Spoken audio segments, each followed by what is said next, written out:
Thank you, thank you. Thank you. What fine description does. Thank you.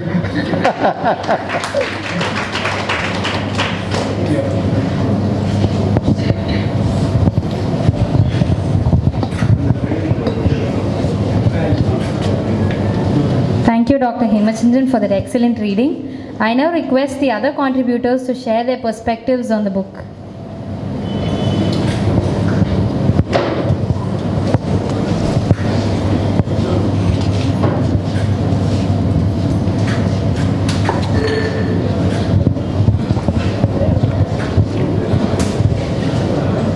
Good evening, all of you. I am V.R. Krishnan, and my interview has come in this book for about 10 pages or so. I never thought very ordinary talk would be made so fine and more like a story by Dr. Srilata. I don't think anyone else will be able to do that. That was a fantastic contribution, which after reading that, I felt whether I have done it. No, it's Srilata's excellence that I have done it. So that way, I am very happy and I thank her for this. And about one thing, in the world, Dr. Poonam said, nobody is living without any disableness. Everybody is disabled in one way or other. My mother is a good cook. My wife is a good cook. Compared to them, I suffer from dyslexia because I am a slow learner. Is it not? Even that way, when a young person, my grandson is an expert in computer.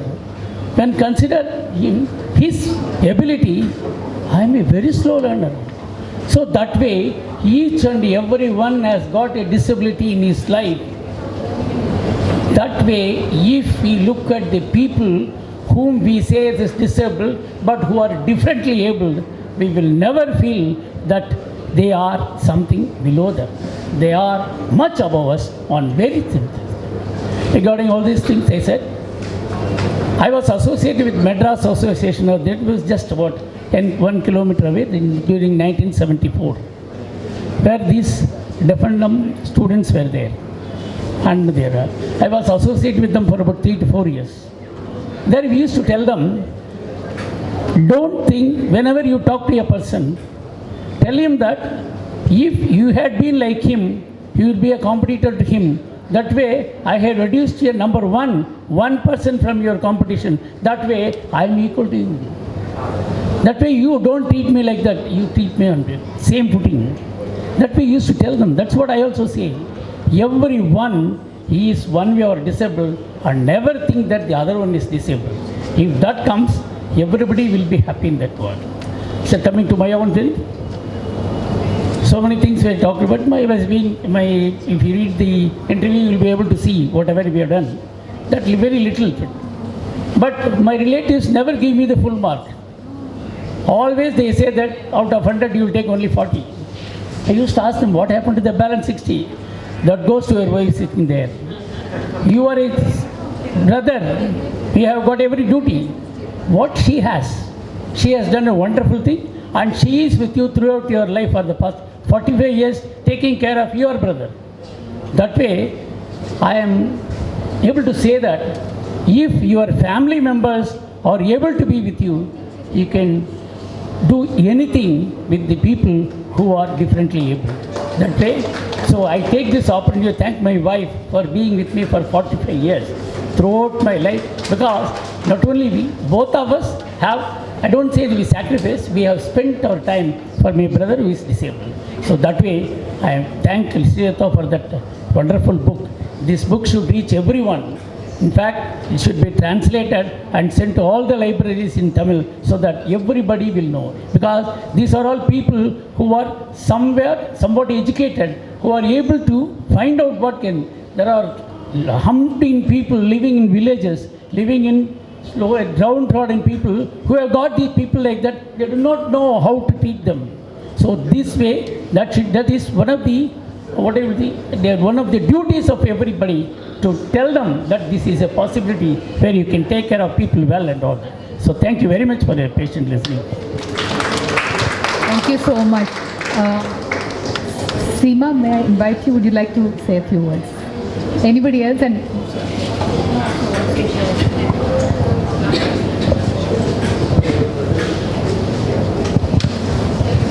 Thank you. I hope I'm audible. With the Gurdwara in the house, Nanak and other gurus are like our friends.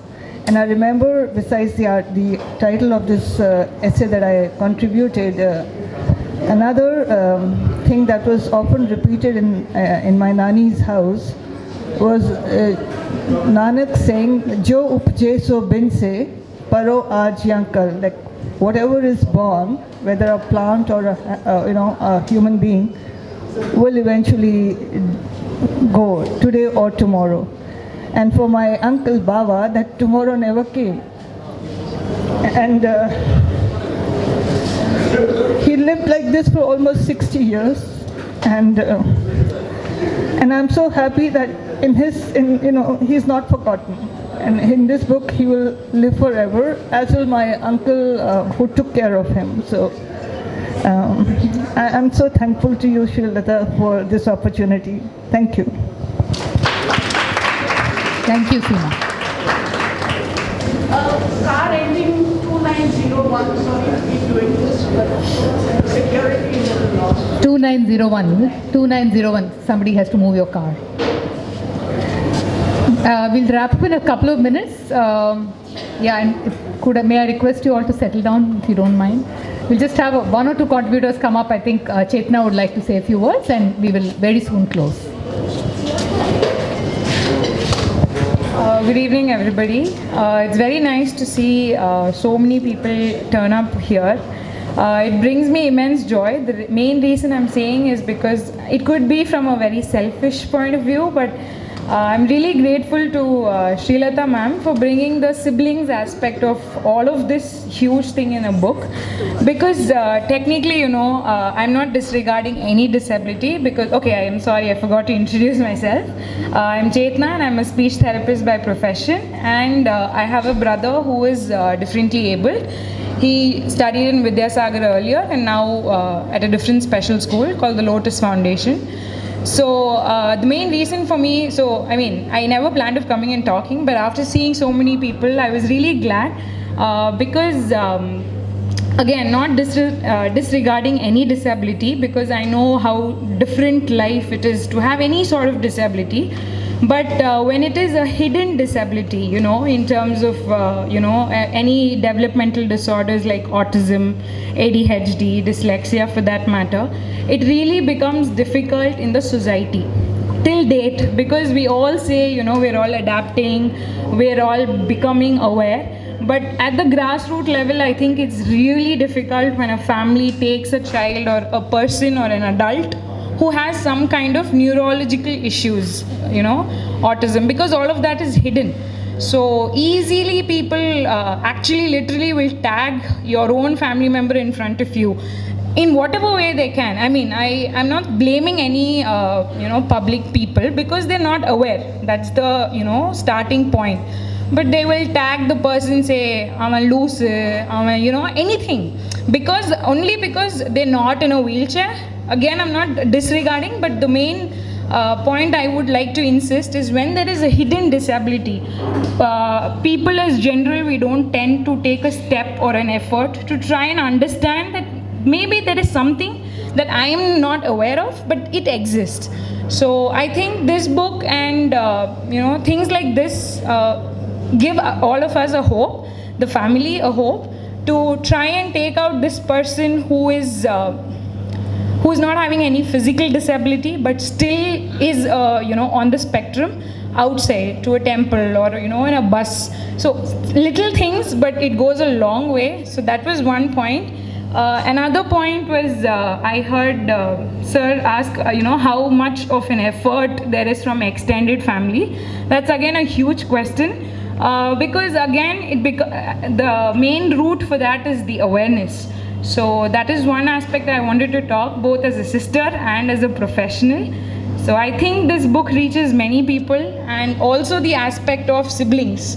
Because when a child or a person is born with any kind of disability in a family, as much as difficult it is for the person to get services, as much equally difficult it is to get acceptance from the other family members for the parents and the own sibling.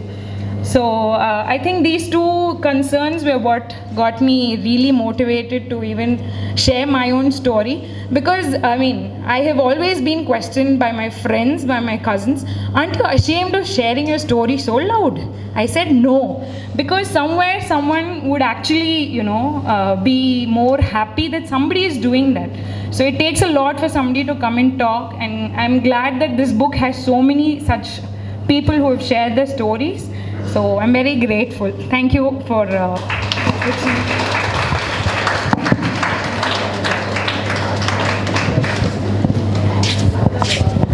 Just wanted to add a few words to the sibling perspective that ma'am just put up. My own lived experience tells me that even though a sibling might be a differently abled person, but so is the sibling whose worldview sort of molds around them and grows up with them. So I've had the privilege of having that, and my heart really goes out to my own story at this moment. It's a very special moment for me because all through my life I saw my brother live a life of anonymity, but I tried to be his voice as a child, and after losing him, that sense of purpose also went, but I struggled to keep it together and bring his life across. And hearing that story through Sheza ma'am's voice today, and it being etched in a book, and for such a distinguished audience to hear it, it's like life has come full circle for me. So I just wanted to mark that in words. Thank you.